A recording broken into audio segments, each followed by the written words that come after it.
La historia de Grigori Yefimovich Rasputin es una de las más fascinantes y enigmáticas de la Rusia prerrevolucionaria. Su ascenso desde las profundidades de Siberia hasta los palacios de la familia real rusa es un relato de misticismo, poder y controversia. A través de su carisma y supuestas habilidades curativas, Rasputin se convirtió en una figura clave en los últimos días del Imperio ruso, ganándose la confianza y el afecto de la zarina Alejandra y, por extensión, del zar Nicolás II. Sin embargo, su influencia y sus escándalos personales sembraron división y desconfianza, marcando su legado como uno de los más polémicos en la historia rusa. Acompáñanos en este viaje donde exploraremos la compleja figura de Rasputin, desentrañando los misterios que lo rodean y examinando las diversas facetas de su vida y su impacto en la caída de la dinastía Romanov. Pero antes, no olvides suscribirte al canal para ayudarnos a crecer, y así poder crear más contenidos interesantes para ti. Y ahora sí, comenzamos. Gracias a su mirada penetrante y un discurso elocuente, Grigori Yefimovich Rasputin pasó de vivir en un pequeño pueblo de Siberia occidental a ganarse la confianza de la familia real rusa. Este místico ruso experimentó una radical conversión, aunque su figura como hombre santo resulta controvertida, dado el libertinaje sexual que practicó a lo largo de su vida. El poder curativo sobre el hijo pequeño de los Romanov, mediante la hipnosis o sus visiones sobre el futuro, le dieron un halo de misterio, pero también de oportunismo. Su juventud no fue distinta de otras muchas en una tierra donde la vida era más que dura. Borracho y juerguista, también resultó ser un ladrón.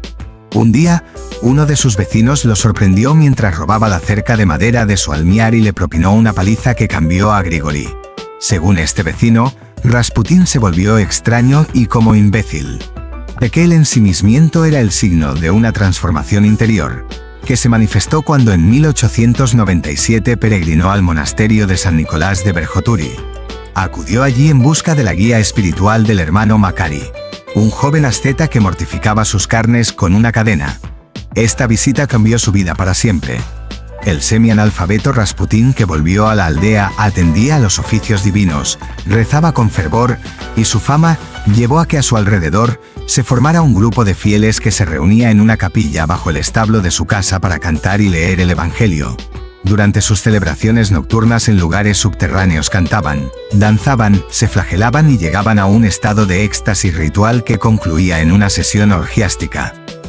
Creían que el pecado llevaba al arrepentimiento y la salvación, una creencia a la luz de la cual se ha interpretado la sexualidad de Rasputin.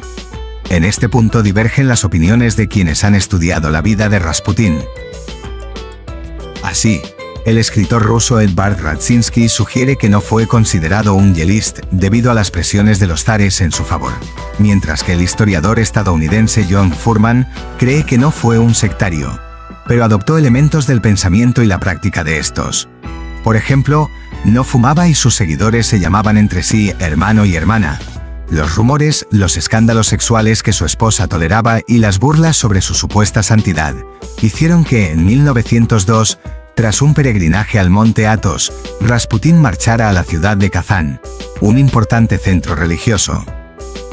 Rasputin impresionó a los dignatarios religiosos de Kazán, que buscaban la autenticidad y la sencillez que parecía representar aquel campesino de fe ardiente. Los entusiasmó hasta recomendarlo a los dirigentes de la Iglesia de San Petersburgo, ciudad a la que llegó en tren durante la Pascua de 1903 en un vagón de primera clase.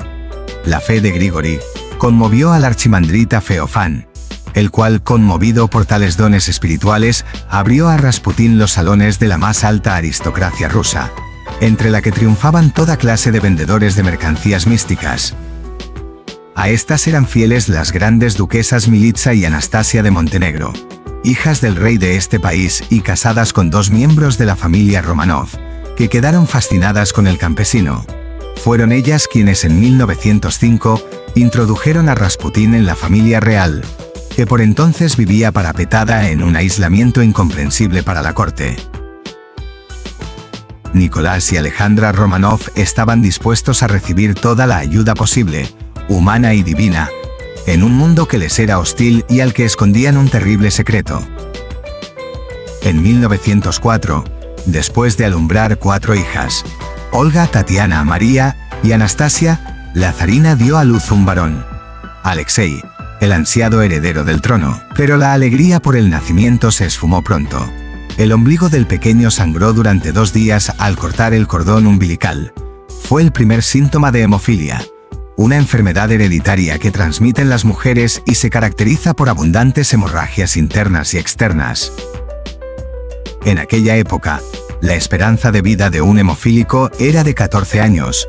Rasputín causó una profunda impresión en Alejandra y Nicolás, y sus lazos con los monarcas quedaron definitivamente anudados cuando en 1907 el zarevich sufrió una grave hemorragia que remitió en cuanto Rasputín le impuso sus manos y rezó junto al pequeño.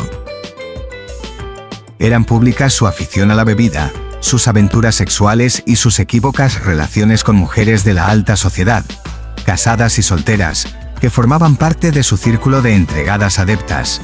A finales de aquel año, salieron a la luz las cartas que la zarina había enviado a Rasputín, en las que se podían leer frases como esta: Solo deseo una cosa, dormir durante siglos sobre tu hombro mientras me abrazas.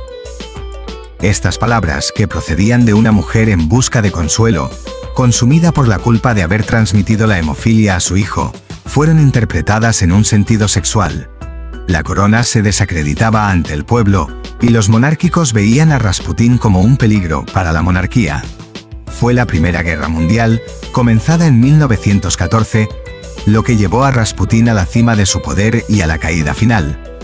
Rasputín se convirtió en el gobierno en la sombra del país. Por aquel entonces, sus vínculos con la cúpula del Estado le habían convertido en la persona a la que recurrir para conseguir empleos o negocios, evitar ir al frente o ser deportado.